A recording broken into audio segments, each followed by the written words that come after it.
नमस्कार साथियों, स्वागत है आप सभी का आज के इस नए वीडियो लेक्चर में। मैं हूं आपका दोस्त दीपेश गहलोत और आज हम बात करने वाले हैं भारतीय राजनीति में एक बहुत ही गर्मा गर्म मुद्दा हमारे सामने पेश हुआ है, जो कि क्या है, वन नेशन वन इलेक्शन का। जैसा कि आप सभी मेरे पीछे एक पंपलेट देख ही रहे हैं, एक स्लाइड देख ही रहे हैं। 2029 से लागू हो सकता है एक देश एक चुनाव। कोविद समिति ने पेश की है 18,000 पेज की रिपोर्ट। अब क्या होता है वन नेशन वन इलेक्शन, इसको थोड़ा सा हम समझने का प्रयास करते हैं। ठीक है, आगे बढ़ते हैं। तो ये स्लाइड आपने देखी रखी है। फिलहाल ये न्यूज कब शुरू होती है, खबर जन्म लेना कब शुरू होती है, तो आपको मैं थोड़ा बताऊं। ये न्यूज कटिंग है हमारे सामने 2 सितंबर 2023 की। तब गवर्नमेंट ने अनाउंस करा था, न्यूज निकल कर आई थी, government constitute 8 member committee to the exam one nation one election. ठीक है, इस कमेटी को बनाया गया। इस कमेटी के अंदर लगभग 8 मेंबर रखे गए। 8 मेंबर में हमारे जो फॉर्मर प्रेसिडेंट थे रामनाथ कोविंद जी, उसके बाद हमारे केंद्रीय मंत्री अमित शाह जी, सुप्रीम कोर्ट के जज, सुप्रीम कोर्ट के जो वकील हैं, और कांग्रेस की पार्टी की तरफ से अधीर रंजन चौधरी जी को इसके अंदर रखा गया था। बाद में फिलहाल में इसकी जो अगली मीटिंग हुई थी, इसकी मीटिंग शुरू होने का सिलसिला शुरू हुआ और 23 सितंबर 2023 को इसकी पहली मीटिंग रखी गई, जिसके अंतर्गत इन्होंने विभिन्न प्रकार की बातों के ऊपर चर्चा करी। और अभी फिलहाल हमारे सामने क्या है, ये जो मौका आ चुका है, इस मौके के ऊपर जो हमारे भूतपूर्व राष्ट्रपति हैं रामनाथ कोविंद जी, हमारे जो वर्तमान प्रधान राष्ट्रपति हैं द्रौपदी मुर्मू जी, उनको ये रिपोर्ट सौंप रहे हैं। तो क्या थी रिपोर्ट? इस रिपोर्ट के अंतर्गत इस बात का एग्जामिनेशन करना था, इस बात का हमें परीक्षण करना था कि अगर हमारे देश के अंदर हम वन नेशन वन इलेक्शन की पॉलिसी अगर लेकर आते हैं, तो उस कंडीशन में क्या क्या चुनौती आएगी हमारे सामने, कौन कौन सी परेशानियां खड़ी हो सकती है, जिसके कारण ये चुनाव में बाधा उत्पन्न होगी, और उन बाधाओं को दूर करने के लिए क्या क्या प्रयास किए जा सकते हैं, क्या प्रयत्न किए जा सकते हैं। तो इसके लिए ये समिति बनाई गई थी। समिति ने अपनी रिपोर्ट हमारे जो राष्ट्रपति सौंप दी है। ये है रामनाथ कोविंद जी, उनके पास में यहाँ पर कांग्रेस के एक प्रमुख नेता गुलाम नबी, और इधर आप देख रहे हैं मेरे पास में इस साइड दे रखे हैं ये केंद्रीय मंत्री अमित शाह जी। ठीक है, इसी के कारण जो न्यूज उभर कर आती है, Ramnath Kovind panel for submitting Lok Sabha one nation one election by 2029 reported likely to one nation one election, और ऐसी बहुत सारी तमाम प्रकार की खबर हमारे सामने उपस्थित होती है। विशेष रूप से देखा जाए तो ये चुनाव में एक गर्मा गर्म मुद्दा तो है, पर साथ ही साथ जो विद्यार्थी जो कॉम्पिटेटिव एग्जाम होती है, विभिन्न प्रकार केंद्र सरकार के राज्य सरकार की जितनी परीक्षाएं होती हैं, उन सभी परीक्षाओं में जो एक विषय आता है पॉलिटी, उस पॉलिटी के अंतर्गत एक महत्वपूर्ण विषय के रूप में ये उभर कर आता है करंट अफेयर के सेक्शन में। तो अब से लेकर 2029 तक आने वाले जब समय के अंतर्गत वन नेशन वन इलेक्शन के जो चुनाव होने, तब तक के लिए ये क्या है, विषय अत्यंत महत्वपूर्ण है। तो सभी जितने भी विद्यार्थी, उन सभी को इसके ऊपर पूरी तरीके से क्या करना चाहिए, तैयारी करनी चाहिए, और उसका पूरा का पूरा क्या लेना चाहिए, नॉलेज लेना चाहिए, अपडेट लेना चाहिए। आगे देखेंगे तो कोविंद जी ने जो रिपोर्ट प्रस्तुत करी है, वो रिपोर्ट का जो फ्रंट पेज है इस तरीके का दिखता है। इधर साइड में आप देख रहे हैं जितने लोगों ने उसके अंदर काम करा है, जो मैं आपको पहले बता चुका हूँ। बस इसमें क्या है, शुरुआत में जब इस कमेटी का निर्माण हुआ था, इस कमेटी के अंतर्गत कांग्रेस के नेता थे जो अधीर रंजन चौधरी जी, उन्होंने बाद में क्या कर दिया, इस समिति से हट गए थे, और उसकी जगह कांग्रेस ने अपने एक नए व्यक्ति को यहाँ पर क्या कर दिया था, बिठा दिया था। अधीर रंजन जी का यहाँ पर जवाब था कि मैं इस आइडियोलॉजी में विश्वास नहीं रखता हूँ कि एक देश में एक चुनाव, क्योंकि ऐसी बहुत सारी समस्याएं आएगी उसके अंतर्गत। सबसे बड़ी समस्या जो मैं आगे आपको बताऊंगा कि केंद्र पे बैठी जो भी पार्टी होती है, केंद्र में बैठी जो भी सत्ता होती है, सत्तारूढ़ पार्टी का हमेशा से क्या रहता है, अगर वो केंद्र में जीत रही है तो राज्य के जितने भी चुनाव होते हैं, विधानसभा के चुनाव में उनका प्रभुत्व देखने को मिलता है। ठीक है, आगे देखते हैं। आगे जो हमारे सामने जी इन्होंने कमेटी ने अपनी जो रिपोर्ट प्रस्तुत करी, वो किताब के रूप में प्रस्तुत करी है। तो इंडेक्स के फॉर्म में जो भी आइटम्स है, जो भी कंटेंट है, यहाँ पे आप देख सकते हैं। ठीक है, उसके बाद ये उसका भी जो क्या है, सब टॉपिक्स यहाँ पे आप देख सकते हैं। यहाँ पर भूतपूर्व राष्ट्रपति रामनाथ कोविंद जी ने लगभग 18,000 पन्नों की रिपोर्ट यहाँ पर प्रस्तुत करी है, जो कि लगभग 191 दिन तक उसके ऊपर रिसर्च करके इसे बनाया गया है। ठीक है, आगे देखिए, इतने लोगों ने इसके अंदर मुख्य रूप से क्या करा है, काम करा है, और इसको एक सरोकार रूप देने के लिए सरकार द्वारा इसके ऊपर क्या बनाया गया है, एक तरीके से एक इसका ऑनलाइन वेब पोर्टल भी बना दिया, वेबसाइट का भी अभी से डेवलपमेंट शुरू कर दिया है, वेबसाइट बनकर पूरी तरीके से तैयार। बस इसमें डे टू डे अपडेट चलते रहेंगे, जिससे कि क्या है, ये चुनाव का जो एक मुद्दा उठकर आया है, इसके लिए पूर्ण रूप से हम क्या करें, बैकग्राउंड में चीजें तैयार रख पाए। ठीक है, जैसा कि हम सभी जानते हैं, हमारा देश सन 1947 के अंतर्गत 1947 में आजाद हुआ था, और उस समय से जब हमारे जो जनरल इलेक्शन नंबर 1 हुए थे 1951 के अंतर्गत,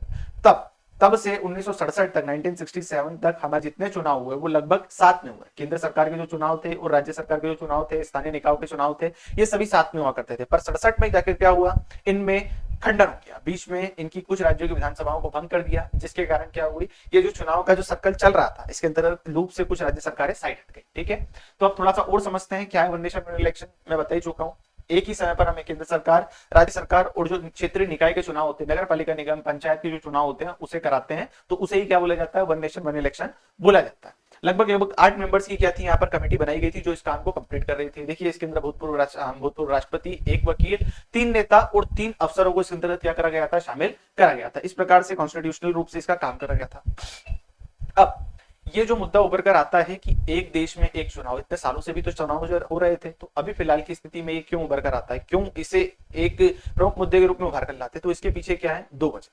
दो वजहों में सबसे पहली वजह जो हमारे सामने आती है, भैया हमारा जो देश है उसके अंदर चुनाव होते हैं, जितने भी चुनाव लगभग 5 साल के कार्यकाल के लिए होते हैं, और जैसे ही इनका 5 साल का कार्यकाल पूर्ण होता है उसके पहले ही क्या हो जाते हैं, चुनाव की तैयारियां हो जाती है। और चुनाव की तैयारी में एक सबसे महत्वपूर्ण बिंदु आता है आचार संहिता।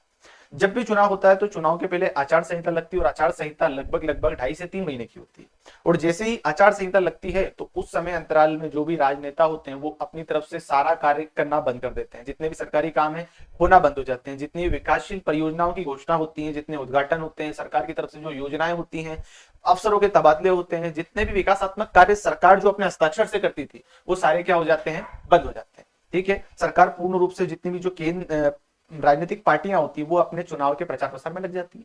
अगर एक देश के अंतर्गत लोकसभा चुनाव में अगर 3 महीने का अंतराल में इस प्रकार से चलेगा, तो ऐसे ही हमारे यहाँ 29 राज्यों में अगर हर राज्य के लगभग हर साल हमारे यहाँ 4, 5, 7 राज्यों में चुनाव होते रहते हैं, तो सभी राज्यों में अगर इस प्रकार से 5 साल में से 3 महीने 2.5 महीने अगर काम ठप पड़ा रहेगा तो उस स्थिति में सरकार अपने पूर्ण उपयोग कर ही नहीं पाती। तो यहाँ पर अगर हम कलेक्टिवली देखें तो 1 वर्ष के अंतर्गत 5 वर्ष के अंतर्गत लगभग 1 वर्ष में सभी राजनीतिक पार्टियां तो काम करती ही नहीं। ठीक है, सरकार अपनी तरफ से आचार संहिता के रूप में काम करना बंद कर देती है। तो सबसे बड़ा कारण यहाँ पर उभर कर आता है कि यहाँ पर समय का दुरुपयोग होता है। दूसरा रीजन हमारे सामने उभर कर आता है, जैसे कि आप सभी के घरों में, किसी ना किसी के घरों में ऐसा होता होगा कि माता पिता किस जॉब में है, सरकारी नौकरी में। तो जब जब चुनाव संपन्न कराए जाते हैं तो उन चुनाव को संपन्न कराने में जितने सरकारी ऑफिसर्स होते हैं, सरकारी टीचर्स होते हैं, डॉक्टर्स होते हैं, या सरकार से संबंध रखने वाले व्यक्तियों की ड्यूटी लगाई जाती है चुनाव को कंप्लीट कराने में। अब जब चुनाव को कंप्लीट कराने में एक व्यक्ति की ड्यूटी एक चुनाव में लगती है, मान लीजिए लोकसभा चुनाव में लगी, और लोकसभा चुनाव के तुरंत बाद ही 2-3 महीने, 5 महीने, 1 साल के बाद उसी राज्य में विधानसभा का चुनाव होता है, तो विधानसभा के चुनाव में फिर उसकी ड्यूटी लगेगी। ऐसे ही जब बार बार अगर लोकसभा हुआ, राज्यसभा हुआ, विधानसभा हुआ, विधानसभा का क्षेत्रीय निकाय के चुनाव में एक ही व्यक्ति की ड्यूटी 3 बार लगती है, 3 अलग अलग समय पे, तो इससे तो क्या होता है, व्यक्ति के श्रम की भी हानि होती है, साथ में उसको जो सैलरी दी जा रही है सरकार द्वारा, उसके आने जाने का, रहने खाने का प्रबंधन करा जाता है, उसका भी दुरुपयोग हो रहा है। तो यहाँ पर एक तर्क दिया जाता है कि काम के दोहराव को हम क्या कर सकते हैं, समाप्त कर सकते हैं। एक ही बार में अगर सारे इलेक्शन करवा दिए जाए तो उससे क्या होगा, जो काम का जो दोहरापन आ रहा है इसको समाप्त किया जाएगा। तो सरकार अपनी तरफ से 2 प्रमुख यहाँ पर क्या दे रही है, सुझाव दे रही है कि इस कारण हमें क्या करना चाहिए, 1 नेशन 1 पॉलिसी को अडॉप्ट करना चाहिए। फिलहाल यहाँ पर देखा जाए तो ये जो समिति बनी थी, समिति का प्रमुख काम क्या था, तो समिति का प्रमुख काम यही था कि जो केंद्र सरकार और विधानसभा और हमारी जो क्षेत्रीय निकाय के चुनाव है उनमें हम एकरूपता ला पाए, उसको इस प्रकार से हमें शेड्यूल करना है, उसके क्रियाकलाप को इस प्रकार से निर्धारित करना है कि इसमें किसी प्रकार की त्रुटि ना। अगला इनका प्रमुख कार्य क्या था कि एक साथ चुनाव का फ्रेमवर्क तैयार करना, और साथ ही साथ चुनाव नहीं हो सकते तो ऐसा करने के लिए चरणों और समय अंतराल को डिसाइड करना। साथ ही साथ जब चुनाव होते हैं तो चुनाव में क्या होते हैं, अलग अलग केंद्र सरकार, राज्य सरकार और स्थानीय निकाय के चुनाव में अलग अलग व्यक्ति वोट डालते हैं तो उनकी वोटर लिस्ट तैयार करना, वोटर लिस्ट, उसके बाद इतने सारे चुनाव एक बार में होंगे तो उनके लिए जो ईवीएम मशीन होती है, ईवीएम मशीन की व्यवस्था करना। अगर चुनाव होते हैं इतने लंबे तो उन चुनावों में सुरक्षा व्यवस्था को बनाए रखने के लिए पुलिस बल, सीआरपीएफ, ऐसी जो सेना की टुकड़ियां होती हैं या जो सुरक्षा बल होते हैं, इन सभी की व्यवस्था करना, ये भी एक प्रमुख कार्य होता है। जितने व्यक्ति उस चुनाव को कराने में लगेंगे उनकी ड्यूटियों का निर्धारण करना, ये सभी काम सुचारू रूप से हो, निर्बाध रूप से हो, इसमें किसी प्रकार से क्या हो, समस्या उत्पन्न ना हो, इसके लिए, और साथ ही साथ भविष्य में क्या क्या इसमें चुनौतियां उत्पन्न हो सकती है, उन चुनौतियों को निपटाने के लिए क्या क्या प्रयास संभावित हो सकते हैं, उसी के संबंध में इस समिति ने अपनी क्या करी है, रिपोर्ट प्रस्तुत करी है। अब अंततः यहाँ पर समिति ने अपना क्या दे दिया है, डिसीजन दे दिया है। लगभग इन्होंने 21,558 लोगों से, जो जेन्युइन लोग होते हैं, समझदार पढ़े लिखे लोग हैं, उनके ऊपर इन्होंने क्या लिया, अपने सुझाव, उनसे सुझाव की मांग करी, जिसके अंतर्गत 17,342 लोग, लगभग 80% डाटा ने क्या करा, 80% पर्सन ने अपनी तरफ से इस चुनाव में क्या करा, सपोर्ट करा, बोला कि हाँ ये एक अच्छा विचार है, इसके ऊपर काम किया जाना चाहिए। ठीक है,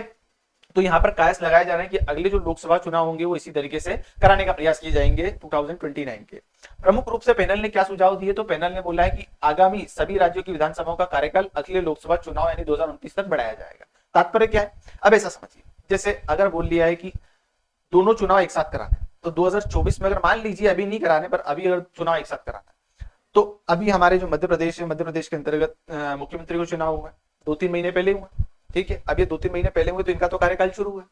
और अगर इस तरह से अगर इस समय अंतराल में अगर ये लोकसभा के चुनाव होते हैं और इसी की समय के आसपास कोई राज्य की विधानसभा के चुनाव क्या हो रहे हो, खत्म हो रहे हो, मतलब उनका कार्यकाल समाप्त हो रहा हो, तो ऐसे दो हमारे सामने कंट्रास्ट आ रहे कि एक तो मुख्य चुनाव है लोकसभा, एक की पारी शुरू हुई और एक की पारी खत्म होने वाली, तो अब क्या करें। तो वन नेशन वन इलेक्शन में क्या होगा, मुख्य रूप से लोकसभा तो एक बेस रहेगा, उसके साथ ही अन्य राज्यों जो खत्म हो रहे हैं उनको भी इसके साथ में लगाएंगे और जो नए हो गए उनको भी इसके साथ में लगाकर पुनः चुनाव कराए जाएंगे, मतलब इन्हें सभी को एक साथ कार्य करवाया जाएगा। हंग हाउस यानी नो कॉन्फिडेंस मोशन होने पर